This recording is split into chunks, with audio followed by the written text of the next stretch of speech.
जय हिंद बच्चों। हम लोग यहाँ तक पिछले क्लास में देखे थे और ये हम लोग आपको ये नहीं बताए थे, लैंगिक जनन की विधियां नहीं बताए थे, निम्नलिखित प्रकार की होती हैं, हम लोग यहाँ पे देखे थे पिछले क्लास में। पिछले क्लास में हम थे जनन के कितने प्रकार होते हैं बच्चा। जनन के 2 प्रकार होते थे, कौन कौन?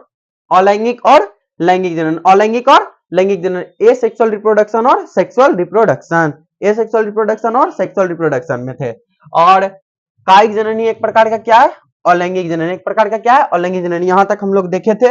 और आगे आगे हम लोग यहाँ भी ये भी देख चुके थे क्या अलैंगिक जनन क्या है। अलैंगिक जनन क्या है? इसमें केवल एक जनक की आवश्यकता पड़ती है और इसमें युग्मक निर्माण नहीं होते हैं, इसमें निषेचन नहीं होता है, इसमें उत्पन्न संतान एक क्लोन या एक पुंजक कहलाता है। हम लोग ये सब चीज देख चुके थे पिछले क्लास में। नहीं देखे आप लोग तो पिछले क्लास में कृपया करके देख लीजिए और उसके बाद इस क्लास को कीजिएगा। और इसमें उदाहरण में देखे थे अमीबा, प्रोटोजोआ और शैवाल। अमीबा, प्रोटोजोआ और शैवाल को देखे थे। अमीबा, प्रोटोजोआ और शैवाल को देखे थे। और लैंगिक जनन, लैंगिक जनन इसमें जो है ना 2 जनक की आवश्यकता पड़ती है। हम पिछले क्लास में भी बता चुके थे ये सब। इसमें 2 जनक की आवश्यकता पड़ती है और इसमें युग्मक बनते हैं और इसमें निषेचन होता है बच्चा। क्या होता है? इसमें निषेचन होता है और ये अपने माता पिता से भिन्न होते हैं। और लैंगिक जनन बच्चा लोग एक जटिल प्रक्रिया है जो कि हम लोग में पाया जाता है, मनुष्य में भी लैंगिक जनन ही पाया जाता है बच्चा लोग। ठीक, चलिए हम लोग यहां से क्लास की शुरुआत करते हैं। आगे से हम लोग थे अलैंगिक जनन के निम्नलिखित प्रकार, निम्नलिखित विधियां होती है। अलैंगिक जनन की निम्नलिखित प्रकार या विधियां निम्नलिखित प्रकार की होती है। अलैंगिक जनन की विधियां निम्नलिखित प्रकार की होती है। इसमें द्विखंडन, बीजाणु जनन, यही सब आते हैं, पुनरुद्भवन, मुकुलन यही सब बच्चा लोग आते हैं। पहला देखते हैं हम लोग द्विखंडन। द्विखंडन क्या देखते हैं? द्विविखंडन। द्विविखंडन को देखते हैं हम लोग। द्विविखंडन को देखेंगे। कौन सा कलर ले ले आप लोग के लिए? रेड कलर ही सही है। चलिए हम लोग पहला देखते हैं द्विविखंडन को। द्विविखंडन में क्या आता है बच्चा लोग? अमीबा और युगलिना। अमीबा और युगलिना आता है। अमीबा और युगलिना आता है। हम लोग इसको देखते हैं नया पेज में।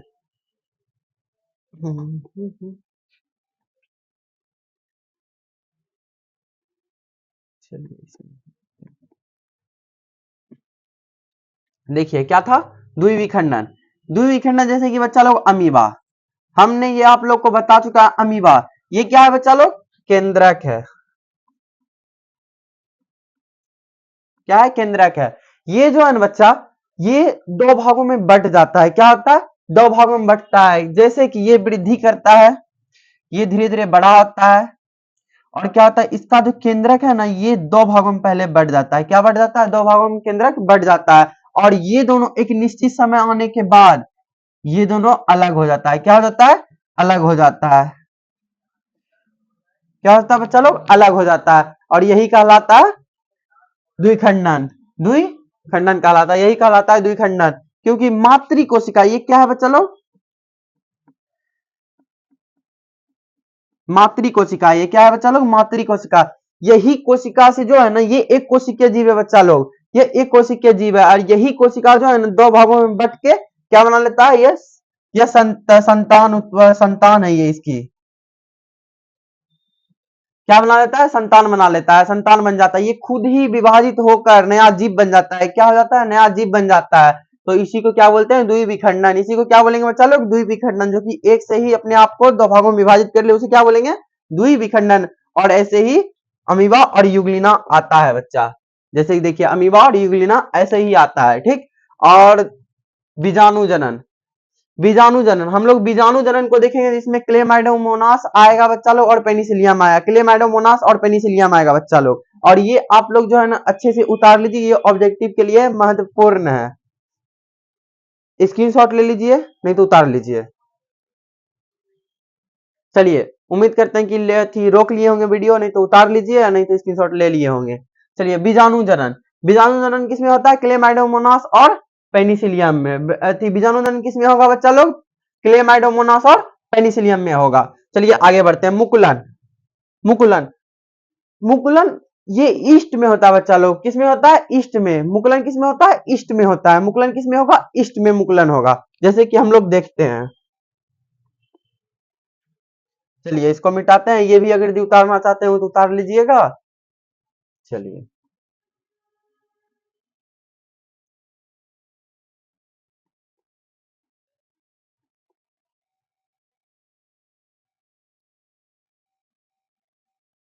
चलिए देखते हैं। मुकुलन ईस्ट में क्या होता है बच्चा लोग? मुकुलन होता है। ईस्ट में मुकुलन विधि द्वारा जनन होता है। ईस्ट में किस विधि द्वारा जनन होता है? मुकुलन विधि द्वारा जनन होता है। ये बच्चा लोग मान के चलिए ईस्ट है। क्या है? ये ईस्ट है। ये जो है बच्चा लोग एक नियमित समय पे वृद्धि करता है। ये वृद्धि करता है और इससे जो है बच्चा लोग कई जगह से मुकुल निकलते हैं। क्या निकलते हैं? इसको बोलते हैं हम लोग मुकुल। क्या बोलेंगे बच्चा लोग? मुकुल बोलेंगे। इसे क्या बोलेंगे? मुकुल। ये कई सारे बच्चा लोग निकल सकते हैं। एक ही जीव से क्या निकल सकते हैं? कई सारे मुकुल निकलते हैं और ये इससे जो है पोषण प्राप्त करते हैं। क्या प्राप्त करते हैं बच्चा लोग? पोषण प्राप्त करते हैं। इसे क्या प्राप्त करते हैं? ये पोषण प्राप्त करते हैं और ये धीरे धीरे वृद्धि करता है। धीरे धीरे क्या करता है? वृद्धि करता है और इसे जो है ना बच्चा लोग बर्ड कहते हैं, यानी मुकुल। यानी क्या बोलेंगे? इसे मुकुल बोलेंगे। ये धीरे धीरे वृद्धि करता है और यह बढ़ता है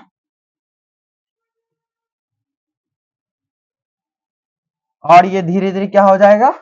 अलग हो जाएगा। क्या हो जाएगा? ये धीरे धीरे क्या हो जाता है बच्चा लोग? अलग हो जाता है। यही कहला जाता है मुकुलन। यही कहलाता है मुकुलन द्वारा जनन। यही कहला जाता है मुकुलन द्वारा जनन। ईस्ट में क्या किस द्वारा जनन होता है? मुकुलन विधि द्वारा होता है। ईस्ट में मुकुलन विधि द्वारा क्या होता है? जनन होता है। ऐसे ही ये दो भागों में बढ़ जाता है बच्चा। यही ये इसकी मातृ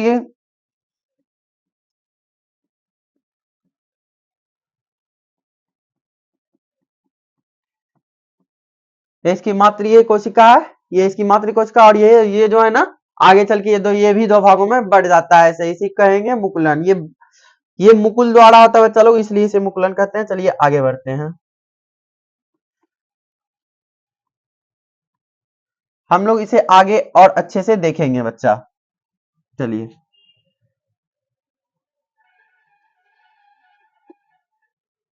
चलिए मुकुलन हो गया और खंडी भवन। खंडी भवन चलिए खंडी भवन उदाहरण में स्पाइरोगाइरा शैवाल और यूलोथ्रिक्स शैवाल आता है। इसमें इसमें इसमें क्या क्या आता है? शैवाल आता है, यूलोथ्रिक्स शैवाल आता है और स्पाइरोगाइरा आता है। स्पाइरोगाइरा आता है। देखिए बच्चा लोग ये उतार लीजिए। आप लोग के लिए जो है ना पूछ सकता है क्वेश्चन, स्पोगाइरा में किसके द्वारा जनन होता है? स्पोगाइरा में किसके द्वारा जनन होता है? खंडी भवन। अब खंडी भवन रहेगा ऑप्शन में, आप लोग को खंडी भवन मारना है। देख लीजिए, उतार लीजिए इसे भी। चलिए आगे आगे बढ़ते हैं। अब आता है पुनरुद्ध भवन के बारे में देखेंगे हम लोग बच्चा। पुनरुद्ध भवन इसका उदाहरण में आता है प्लेनेरिया, स्पंज और हाइड्रा। प्लेनेरिया, स्पंज और हाइड्रा में होता है। पुनरुद्ध भवन किस में होता है? स्पंज में होता है बच्चा लोग, हाइड्रा में होता है और प्लेनेरिया में होता है। प्लेनेरिया में होता है। और अब हम लोग आगे चलते हैं। आगे हम लोग देखते हैं इसके। चलिए अमीबा में अलैंगिक जनन। अमीबा में अलैंगिक जनन हम लोग आपको बता चुके हैं। हम आपको बता चुके हैं पूर्ण रूप से अमीबा में किस प्रकार से जनन होता है। ये भी बता चुके हैं। आप लोग ये जानते होंगे लेकिन फिर भी आप देख लीजिए। देखिए अमीबा में अलैंगिक जनन विखंडन विधि द्वारा आता है। किस विधि द्वारा आता है? विखंडन विधि द्वारा आता है। विखंडन विधि द्वारा आता है। हम आपको बता दिए हैं। ठीक।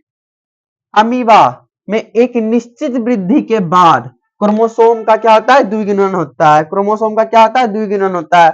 एक निश्चित समय जब बच्चा लोग अमीबा का आता है ना, तो क्या होता है? ये क्रोमोसोम है। क्या है?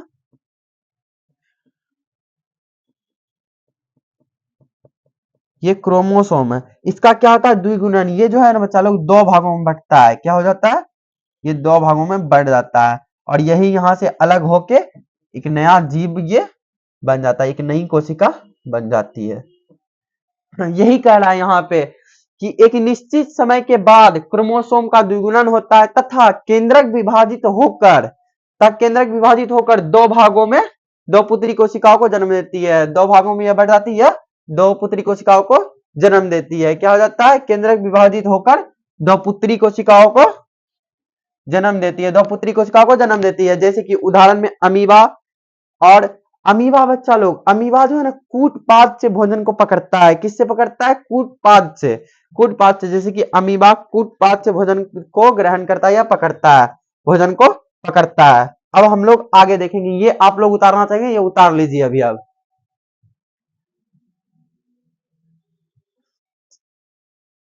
ये पिछली क्लास आप लोग नहीं किए हैं तो ये वीडियो आपको समझ में नहीं आएगा। चलिए अब हम लोग आते हैं ईस्ट में अलैंगिक जनन। ईस्ट में अलैंगिक जनन हम आपको ये भी बता दिए हैं। ईस्ट में अलैंगिक जनन फिर भी आप लोग देख लीजिए। इस विधि में मुकुलन विधि के द्वारा जनन होता है। इस विधि में मुकुलन विधि के द्वारा जनन होता है।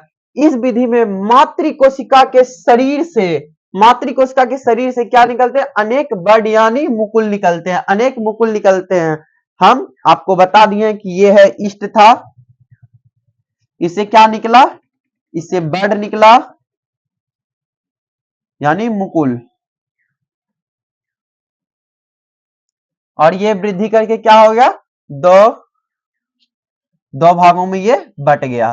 क्या हो गया? ये दो भागों में बट गया था। यही क्या कहलाता है? मुकुलन।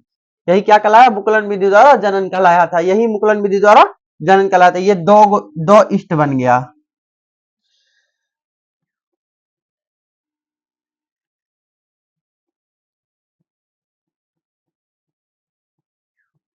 दो इष्ट में ये विभाजित हो गया,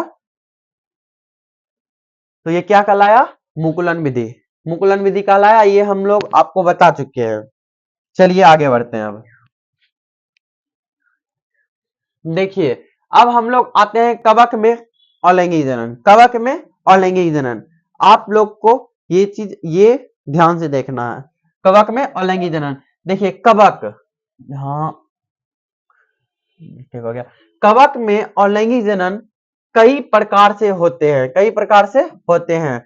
कवक में अलैंगिक जनन कितने प्रकार से होते हैं? कई प्रकार से हो सकते हैं बच्चा लोग, जैसे कि चल बीजाणु, कोनेडिया तथा अचल बीजाणु द्वारा पेनिसिलियम, अचल कोनेडिया बीजाणु द्वारा राइसोपस, म्यूकर और अचल बीजाणु द्वारा हो सकता है बच्चा लोग। अचल बीजाणु द्वारा हो सकता है। ये आप लोग को जो है ना याद करना, ये क्या करना आप लोग को याद रखना। ये ऑब्जेक्टिव में पूछ सकता है, ये ऑब्जेक्टिव में पूछ सकता है। तो कवक में अलैंगिक जनन किसके द्वारा होता है?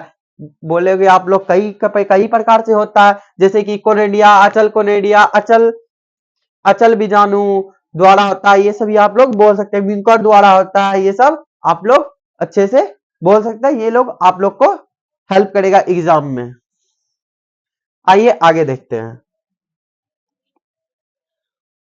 देखिए, कायिक जनन हम लोग किसमें आते हैं बच्चा लोग? अब यहाँ पे ध्यान देने वाली बात है। यहाँ पे क्या है? ध्यान देना आप लोग को, ये एग्जाम में पूछता है, तो ये ध्यान देना आपको। देखिए क्या है कायिक जनन? क्या है कायिक जनन? यह एक प्रकार का अलैंगिक जनन है। क्या है बच्चा लोग? यह एक प्रकार का अलैंगिक जनन है। हम बताए यह एक प्रकार का क्या अलैंगिक जनन है। इसके शरीर से कायिक प्रवर्ध निकलते हैं। कायिक प्रवर्ध जैसे कि आलू को देखे हैं बच्चा लोग आप? आलू, ये मान के चलिए ये आलू से ये सब देखे हैं, व्हाइट व्हाइट कलर का निकलता है जो ये,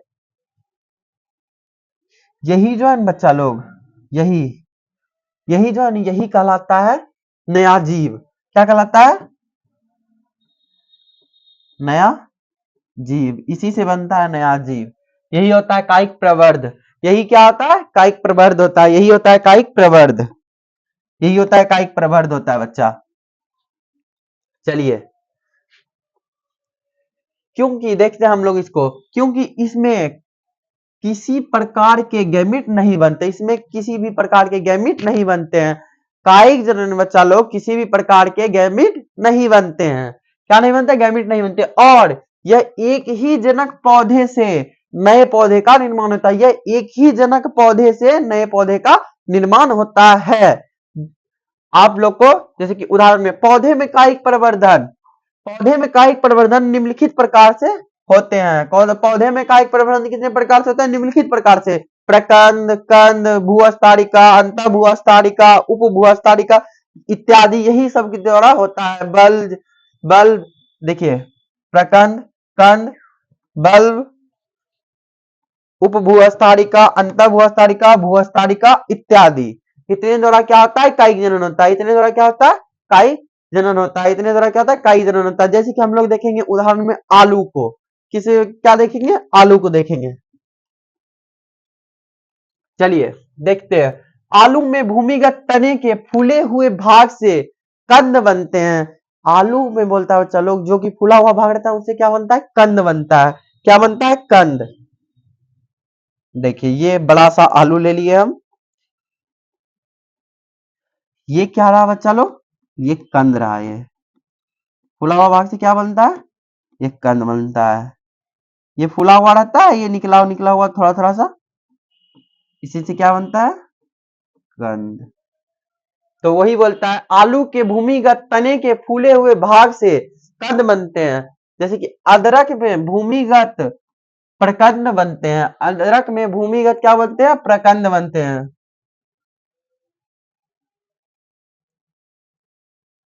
अदरक में क्या बनता है, भूमिगत प्रकंद बनते हैं। जैसे कि आलू में जैसे कंद बना, वैसे ही क्या बनते हैं, अदरक में प्रकंद बनते हैं। देखिए अब इसमें जनन कैसे होगा बच्चा।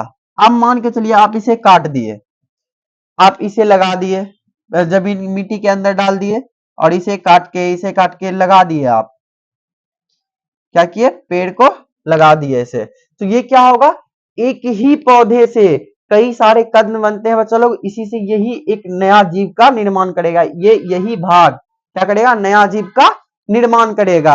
यही भाग नया जीव का निर्माण करता है बच्चा लोग। इसलिए एक ही मातृ पौधे से क्या होता है, कई सारे पौधे निकलते हैं, कई सारे पौधे निकलते हैं। वैसे ही अदरक में भूमिगत तना द्वारा भूमिगत प्रकंद बनता है। अदरक में क्या होता है, भूमिगत प्रकंद बनता है। और बांस में भी प्रकंद द्वारा कायिक जनन होता है। बांस हम लोग देखे हैं ना, बांस जो कि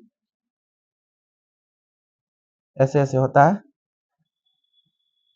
ये ऐसा ऐसा पत्ता रहता है इसका, और एक रहता है, और एक रहता है, कई सारा रहता है, एक ही साथ कई सारा दिखेगा बांस। इसमें जो है ना बच्चा लोग, प्रकंद द्वारा ही कायिक जनन ही इसमें भी होता है। इसमें क्या होता है, कायिक जनन ही होता है। ये एक अकेले बांस पूरी जंगल को जन्म दे सकता है। यह एक अकेला बांस जो है ना बच्चा लोग, पूरी जंगल को जन्म दे सकता है, ऐसा है ये। क्योंकि ये प्रकंद द्वारा होता है, इसलिए इसके साइड साइड आप लोग देखे होंगे, कई सारा बांस जो है ना निकलते रहता है इधर से, और ये धीरे धीरे जो है ना बढ़ते रहता है। क्या होता है, बढ़ते रहता है। इसलिए बोलता है ये जो है ना अकेला बांस पूरी जंगल को जन्म दे सकता है। सभी बांस शारीरिक रूप से जुड़े हुए होते हैं। सभी बांस जो है ना बच्चा लोग शारीरिक रूप अंदर जमीन के अंदर जड़ों के द्वारा जो है जुड़ा हुआ होता है। ठीक, इसलिए वो जो है ना पूरे जंगल में फैल सकता है। चलिए अब हम लोग आगे आते हैं, आगे देखते हैं, हम लोग जलकुंभी को देखेंगे। पत्ती के देखिए, जलकुंभी, पहले हम लोग जलकुंभी के बारे में देखते हैं। तो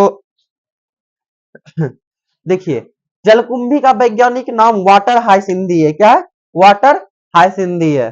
जलकुंभी का वैज्ञानिक नाम क्या है, वाटर हाइसिंदी।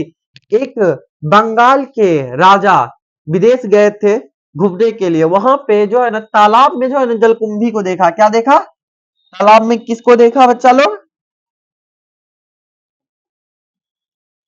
तालाब में क्या देखा, एक जो है ना जलकुंभी ऐसे,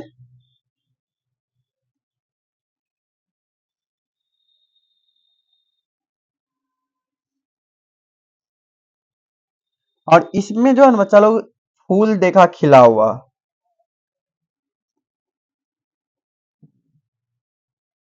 ऐसा होता है बच्चा लोग, इसमें जो है ना ये फूल देखा खिला हुआ।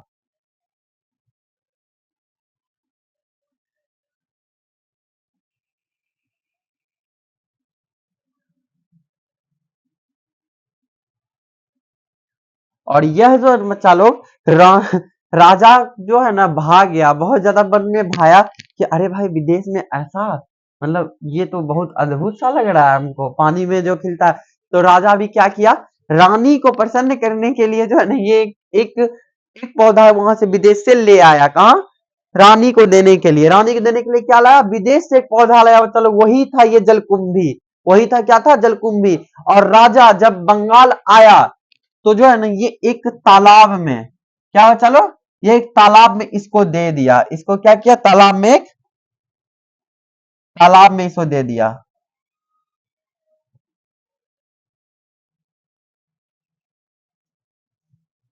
और ये बच्चा लोग देखते देखते कुछ ही समय में पूरे तालाब को ये क्या किया था, भर दिया था। पूरे तालाब को क्या किया, भर दिया, तो राजा इसे जो है ना निकाल के जो है ना नदी में फेंकवा दिए, और ये जो है ना बच्चा लोग पूरा फैल गया, पूरा विस्तार होने लगा इसका।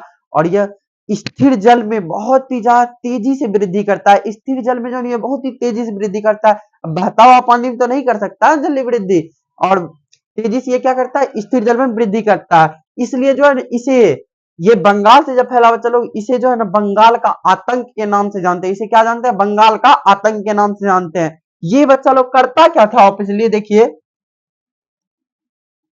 ये मान के चलिए पानी है,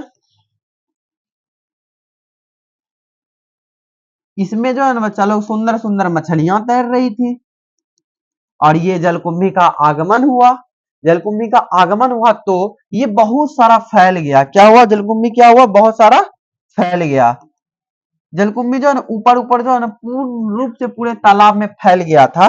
और ऑक्सीजन बच्चा लोग, ऑक्सीजन, ऑक्सीजन को ये आने ही नहीं देता था। ऑक्सीजन जितना भी बनता था ना ये सभी लेता था। जल जीव को ऑक्सीजन मिलता ही नहीं था। मछली भी बच्चा लोग सांस लेती है, वो भी ऊपर आती है, लेकिन कहाँ यहाँ जगह है नहीं। और बहुत सारे जलीय जीव होते हैं। और क्या, अंदर में शैवाल होता है, जल के अंदर क्या होता है, शैवाल। ये भी बच्चा लोग ऑक्सीजन छोड़ता है, क्या छोड़ता है, ऑक्सीजन। लेकिन इसको धूप की रोशनी मिलनी चाहिए, क्या मिलनी चाहिए, धूप की रोशनी मिलनी चाहिए, जो कि जलकुंभी के होने से नहीं मिलने लगा। तो क्या होने लगी, जल जीव की, ये है मछली, जलीय जीव की क्या होने लगी, मृत्यु होने लगी। क्या होने लगी बच्चा लोग, मृत्यु होने लगी जलीय जीव की। ये केकड़ा, ये सभी क्या होने लगी, सबकी मृत्यु होने लगी। और धीरे धीरे देखते देखते जलीय जीव क्या होने लगे, मरने लगे, मरने लगे। तो इसी को जो है ना बंगाल का आतंक नाम दिया गया। क्या दिया गया बच्चा लोग, बंगाल का आतंक के नाम से यह जाना गया। और इसका वैज्ञानिक नाम क्या था, वाटर हाइसिंथी। ये आप लोग ध्यान रखिएगा, ये आप लोग के एग्जाम में पूछेगा। ठीक, देखिए अब ये आप लोग ये उतार लीजिए। देखिए जलकुंभी क्या है, यह एक जलीय पौधा है। क्या है ये, जलीय पौधा है। ये क्या है, जलीय पौधा है, जो स्थिर जल में तेजी से वृद्धि करता है। हम आपको बताया जो कि स्थिर जल में ये क्या करता है, क्योंकि ये ठहरा हुआ पानी रहता है और इसमें बहुत ही जल्दी जल्दी क्या होता है, ये बढ़ता है। इसमें क्या करता है, स्थिर जल में तेजी से वृद्धि करता है। यह कायिक प्रवर्धन भू अस्तारिका द्वारा होता है। किसके द्वारा होता है, इसमें कायिक प्रवर्धन किसके द्वारा होता है, भू अस्तारिका द्वारा। ये भी एक कायिक जनन का ही भाग है, जो कि भू अस्तारिका द्वारा आप लोग को दिखाए थे। देखिए देखिए यहाँ है भू अस्तारिका, तो इसी के द्वारा क्या होता है, जलकुंभी में कायिक जनन होता है। भू अस्तारिका के द्वारा क्या होता है, कायिक जनन होता है। भू अस्तारिका के द्वारा क्या होता है, जलकुंभी में कायिक जनन होता है।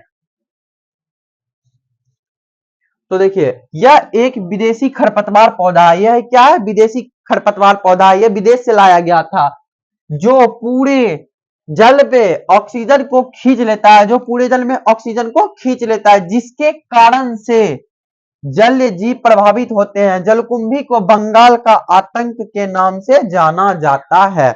जलकुंभी किसके नाम से जाना जाता है, बंगाल का आतंक के नाम से जाना जाता है बच्चा। जलकुंभी किसके नाम से जाना जाता है, बंगाल के आतंक के नाम से जाना जाता है। इसका वैज्ञानिक नाम वाटर हाइसिंथी है, वाटर हाइसिंथी है।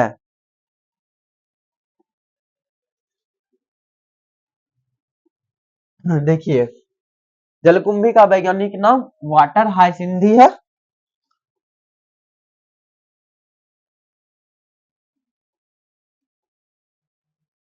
चलिए आते हैं अब पत्तियों द्वारा होने वाला कायिक जनन। पत्तियों में जो कायिक जनन होता है, पत्ती द्वारा जो नया जीव उत्पन्न होता है, उसे क्या बोलेंगे, कायिक जनन बोलेंगे, एक प्रकार का पत्तियों द्वारा होने वाला कायिक जनन। उदाहरण में कलंचू वल्टीसिलेटा, कलंचू वल्टीसिलेटा, वल्टीसिलेटा, कलंचू वल्टीसिलेटा, पत्थर चट्टा। क्या, कलंचू वल्टीसिलेटा और पत्थर चट्टा।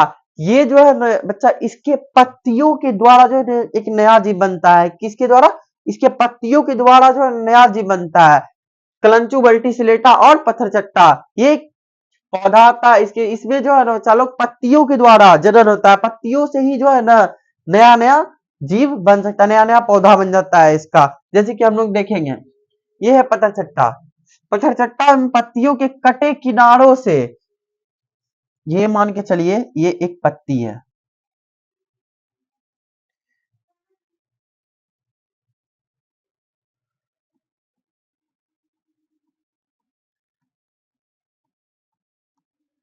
क्या ये एक पत्ती है बच्चा लोग? यहाँ कटे किनारे, जैसे कि यहाँ देखिए, यहाँ पे ये ऐसे ऐसे रहता है,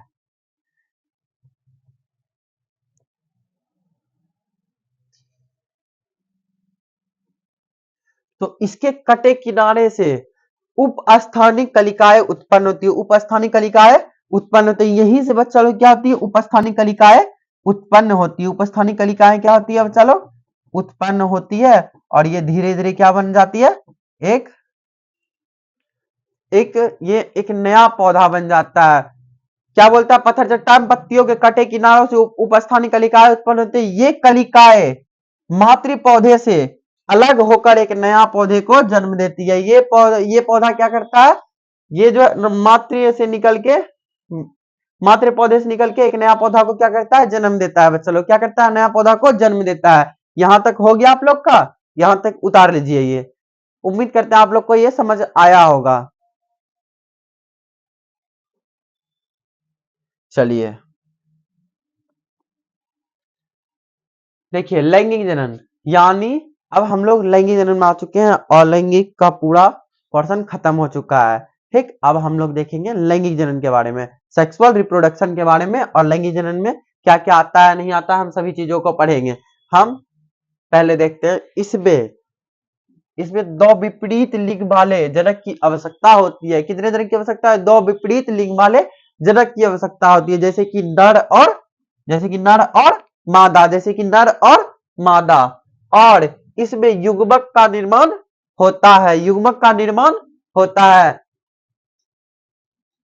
इसमें क्या होता है, युग्मक का निर्माण होता है, युग्मक का निर्माण होता है। इसमें निषेचन की क्रिया होती है, इसमें निषेचन की क्रिया होती है, इसमें निषेचन की क्रिया होती है बच्चा। इसमें क्या होती है, निषेचन की क्रिया होती है, इसमें भ्रूण का निर्माण होता है, भ्रूण का निर्माण होता है। ये अपने माता पिता से भिन्न होता है, ये अपने माता पिता से क्या होता है, भिन्न होते हैं। जैसे कि हम लोग में लैंगिक जनन पाया था, ये एक जटिल प्रक्रिया, हम लोग अपने माता पिता से भिन्न होते हैं, जरूर होते हैं। चलो, हम लोग अपने माता पिता से भिन्न होते हैं। और नर तथा मादा युग्मक अगुणित होते हैं, नर तथा मादा युग्मक क्या होते हैं, अगुणित। हम आपको ये बताते हैं, होते हैं, क्योंकि ये अर्धसूत्री विभाजन के फलस्वरूप बनते हैं, क्योंकि ये अर्धसूत्री विभाजन के फलस्वरूप बनते हैं। प्रश्न, लैंगिक जनन क्या है, इसके बारे में लिखिए, इसके बारे में लिखिए। जैसे कि हम लोग आपको बताते हैं, पहले लैंगिक जनन देखिए, ये है नर बच्चा, क्या है, नर, और ये मादा।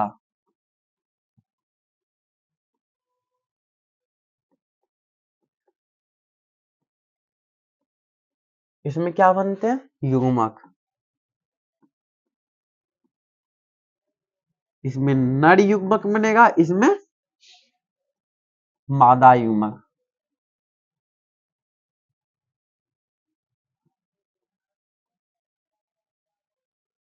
इसमें जो है ना बच्चा लोग, अर्धसूत्री विभाजन होता है। क्या होता है, अर्धसूत्री विभाजन होता है। क्या होता है, अर्धसूत्री विभाजन। देखिए, हम लोग में कितने गुणसूत्र पाए जाते हैं, कितने, 46। कितने पाए जाते हैं, 46 पाए जाते हैं। और मादा में कितने पाए जाएंगे, 46। यही बोलता है बच्चा लोग अगुणित होने का मतलब, ये जब यहाँ पे नर युग्मक युग्मक और मादा युग्मक में क्या होता है, अर्धसूत्री विभाजन होता है, यानी आधा। अर्धसूत्री विभाजन के मतलब यानी आधा आधा। देखिए, तो ये 46 जो गुणसूत्र है ना, ये पहले रहता है 2n। ठीक, यहाँ पे जो अर्धसूत्री विभाजन में जो है ना, यहाँ पे हो जाता है 23। कितने गुणसूत्र हो जाते हैं, 23 गुणसूत्र हो जाते हैं। और इसमें मादा में भी क्या हो जाते हैं, 23 गुणसूत्र हो जाते हैं। कितने हो जाते हैं, 23 गुणसूत्र होते हैं। यही दोनों मिलके क्या होता है, निषेचन हुआ। निषेचन हो जाता है इसमें, और ये क्या बन जाता है, जाइगोट बनने के बाद क्या बनता है, भ्रूण। क्या बन जाता है जाइगोट बनने के बाद, युग्मनज बनने के बाद क्या बनता है, भ्रूण। अब बताइए आप लोग, भ्रूण में भ्रूण अगुणित होगा या गुणित होगा, भ्रूण जो है ना बच्चा लोग गुणित होगा। क्या होगा इसमें जो है ना 2n पाया जाएगा, इसमें जो है ना 46 क्रोमोसोम पाया जाएगा। और युग्मक ही नर युग्मक में कितने, अर्धसूत्री विभाजन होगा तो कितने पाया जाएगा, 23। और मादा युग्मक में जब अर्धसूत्री विभाजन होगा तो कितना पाया जाएगा, 23। चलिए हम लोग यहाँ पे देखते हैं, और इसके बाद अगले क्लास में हम लोग इसको और अच्छे से समझेंगे, और अगले क्लास में और अच्छे से इसे डिफाइन करेंगे और देखेंगे। ठीक है, चलिए धन्यवाद।